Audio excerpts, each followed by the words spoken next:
এই কে কে রে ওখানে? দাঁড়া রে হতচ্ছাড়া, আজ তোর দেখাচ্ছি মজা।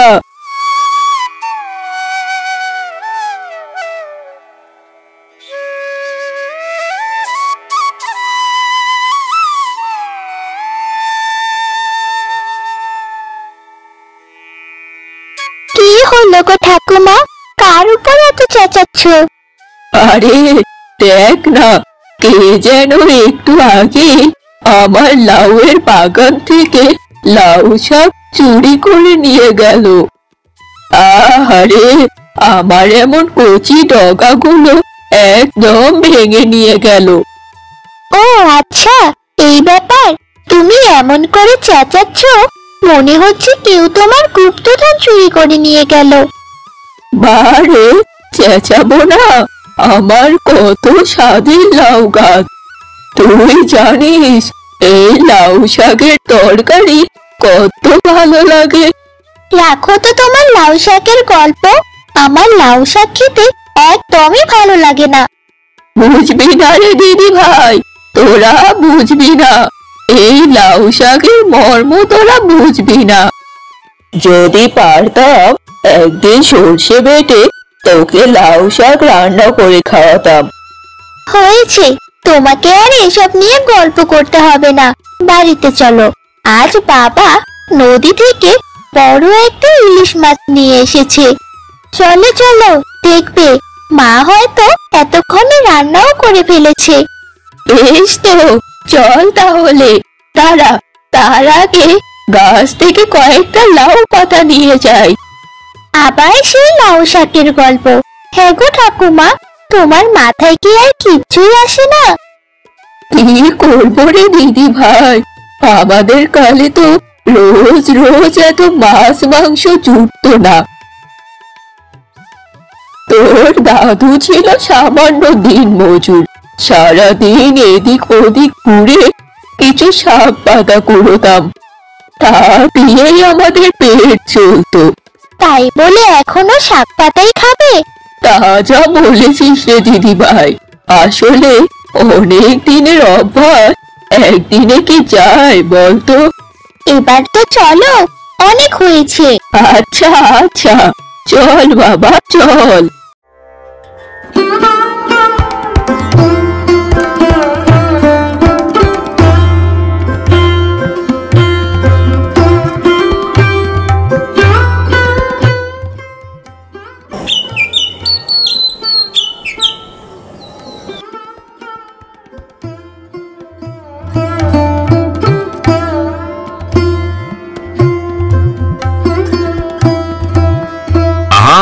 গিন্নি, আজ ইলিশটা যা রেঁধেছ না, মনে হচ্ছে হাড়ির সব ভাত আমি একাই খেয়ে ফেলবো।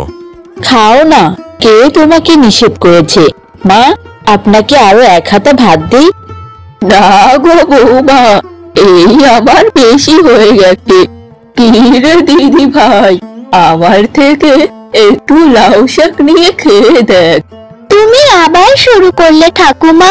আহা মা, তুমি তো জানো মেয়েটা শাক পাতা খেতে পছন্দ করে না, কেন যে রোজ রোজ ওকে খেতে বলো? ভুল হয়েছে বাবা, আর কিছু বলবো না। আমারও তো ইচ্ছে হয় আমি তোদের কিছু রান্না করে খাওয়াই। ওদের কথায় আপনি কিছু মনে করবেন না মা, আপনি আমাকে দিন, আমি খাচ্ছি।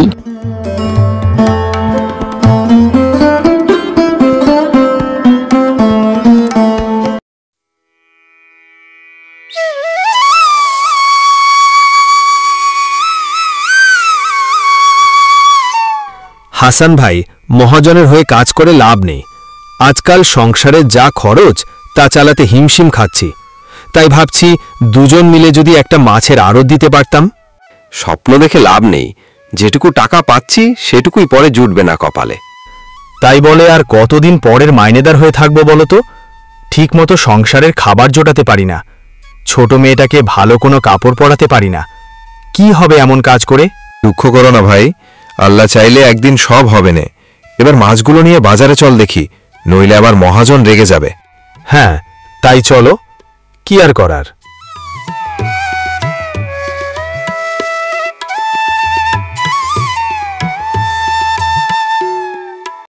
রে আসা, আজকাল মাছ তো কম কম মনে হয় কেন? সত্যি করে বলতো, তোর আবার চুরি টুরি করিস না তো? কি যে বলেন আপনি, কত বছর আপনার হয়ে কাজ করছি, কখনো কি এরকম হয়েছে? বলা তো যায় না, আসলে অভাবে মানুষের স্বভাব নষ্ট হয়। তোরা আবার কিছু মনে করিস না। আমরা গরিব মুখ্য সূক্ষ্ম মানুষ বাপু, আপনার কথায় আবার কি মনে করব? তবে কথায় আছে, গরিবেরা কখনো ঠকায় না, যা ঠকায় তা বড় বড় লোকেরাই ঠকায়। কি বলবে তুই? আপনি ওর কথায় কিছু মনে করবেন না মহাজন। রাগের মাথায় কখন কি বলে সেটাও নিজেই জানে না। বেশ, এবার তোর কথায় ওকে কিছু বললাম না, তবে এরপর যদি এরকম দেখি তখন ওকে কাজ থেকে বের করে দেব। আর তোরা ভালো করে জানিস, আমি একবার কাজ থেকে বের করে দিলে এই গ্রামে তোদের আর কেউ কাজ দেবে না। না না মহাজন, এত বড় ক্ষতি করবেন না। বেশ, এবারের মতো ছেড়ে দিলাম। এই যে তোদের মাইনেটা নিয়ে চলে যায়, আর কালকে সঠিক সময়ে কাজে আসবি, কোনো ফাঁকি দিবি না কাজে।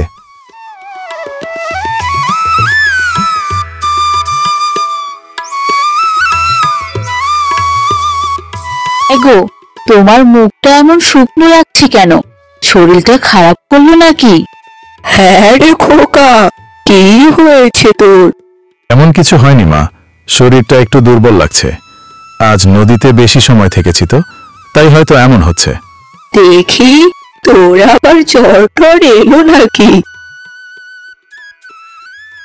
সে কি রে খোকা, তোর গায়ে তো আগুন জ্বর। ও কিছু না, সারাদিন জলে কাজ করি, তাই হয়তো এমনটা হচ্ছে। গিন্নি, রাতের খাবারটা দাও, খাবারটা সেরে নেই। হ্যাঁ, তুমি বসো, আমি এক্ষুনি আনছি।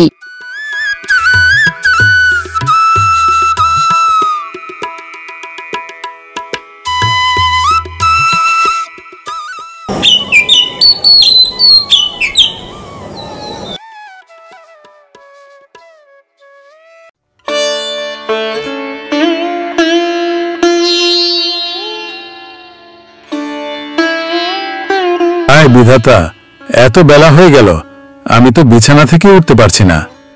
আহা, এত ব্যস্ত হচ্ছ কেন? তোমার গায়ে তো অনেক জ্বর।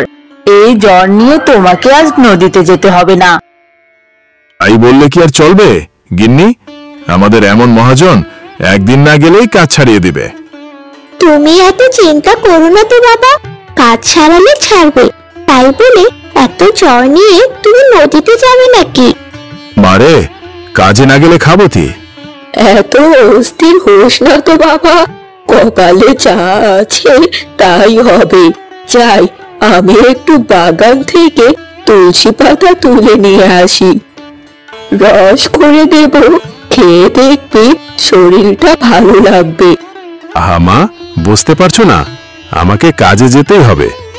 বাবা, এত কথা বলো না তো, শান্ত ছেলের মতো শুয়ে থাকো তো দেখি। চলো তো বৌমা, তুমি একটু আমার সাথে চলো।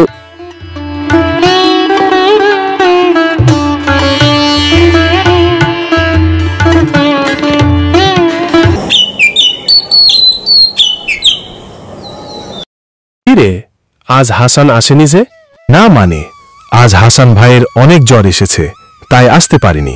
অত শত আমি জানি না বাপু, আমার তো কাজের লোক লাগবে, আর ও যদি কাজে না আসে সেক্ষেত্রে আমাকে নতুন লোক নিতে হবে। মহাজন, হাসান ভাইয়ের জ্বরে বিছানা থেকে উঠতে পারছে না, উনি কাজে আসবে কি করে? আর কয়দিন দেখুন না, তারপর না হয় নতুন লোক নেবেন। তুই যখন বলছিস দুদিন দেখব, তবে হ্যাঁ, এই দুদিন কিন্তু তোকে একাই সব কাজ করে পুষিয়ে দিতে হবে।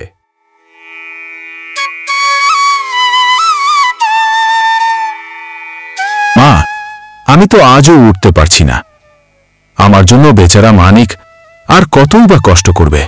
ওগো, তুমি এত চিন্তা করো না, নিশ্চয় আল্লাহ সব কিছু ঠিক করে দেবেন। কি করে ঠিক করবে বলো তো? আমার পোড়া কপাল কিছুতেই ঠিক হবে না গো গিন্নি। কেঁদো না তো, আমি না হয় নিজে আজ একবার মহাজনের কাছে যাব। না না, তুমি যেও না। কি বলতে কি বলবে, মোড়ল মশাই একদমই সুবিধার লোক না। মা, তুমি এখন বাইরে গেলে দুপুরে রান্না কে করবে? বাবাকে তো খাবার দিতে হবে।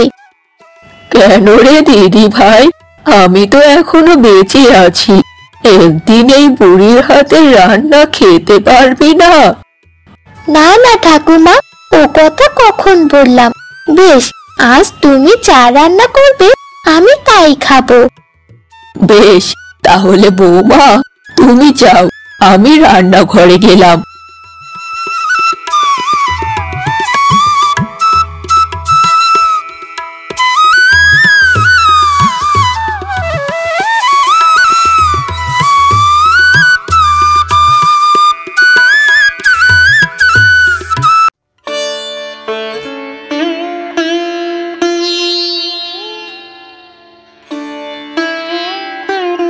কিরে মানিক, আজও হাসান আসেনি? না মহাজন, তাই বৌদি এসেছে আপনার সাথে কথা বলতে। ও, তুমি তাহলে হাসানের বউ? দেখো বাবু, আমি অনেক দিন সময় দিয়েছি, আর দিতে পারবো না। এখন আমি নতুন লোক নেব। এমন কথা বলবেন না মহাজন, তাহলে তো আমরা না খেতে পেয়ে মারা যাব। এইসব দেখে তো আমার লাভ নাই, আমার সবার আগে ব্যবসা। আর 2 দিন সময় দিন, তারপর না হয়। না না, আর একটা দিনও নয়। আমি কি দান ছক্কা খুলে বসেছি? ঠিক আছে, তাহলে আজ থেকে আমিও আপনার কাজ করব না। কি বললি তুই? ঠিকই বলেছ, যেখানে মানুষের থেকে ব্যবসার কদর বেশি, সেখানে আমি আর কাজ করব না। ঠিকই বলেছি বৌদি, আপনি চলুন আমার সঙ্গে। আহা, কি সুন্দর গন্ধ বেরিয়েছে, তাই না বাবা? অপেক্ষা কর মা, রান্না হলে তোর ঠাকুরমা ডেকে পাঠাবে। আমার তো অন্য চিন্তা হচ্ছে, তোর মা তো এখনো এলো না।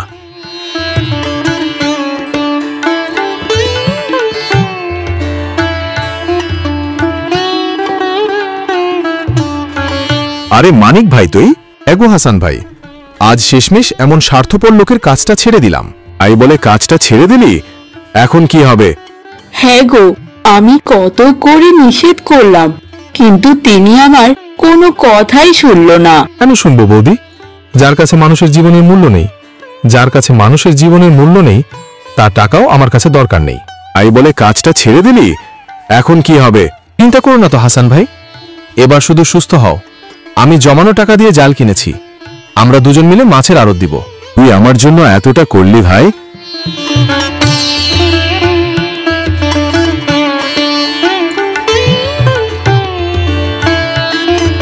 এই তো সবাই চলে এসেছে, চলো চলো, খাবে চলো। এসো বাবা মানিক, তুমিও আজ আমাদের সাথেই খাবে।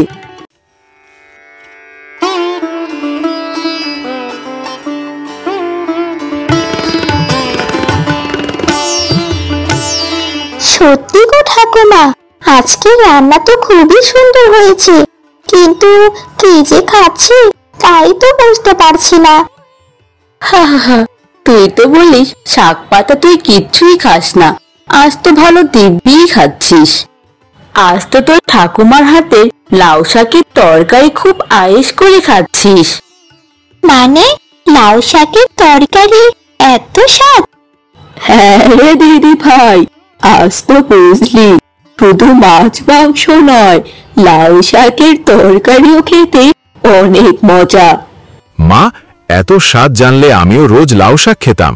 কিরে মা, তাই না? হ্যাঁ গো বাবা, আমিও তাই ভাবছি। বুঝলে ঠাকুমা, আজ থেকে আমারও রোজ রোজ লাউ শাকের তরকারি চাই।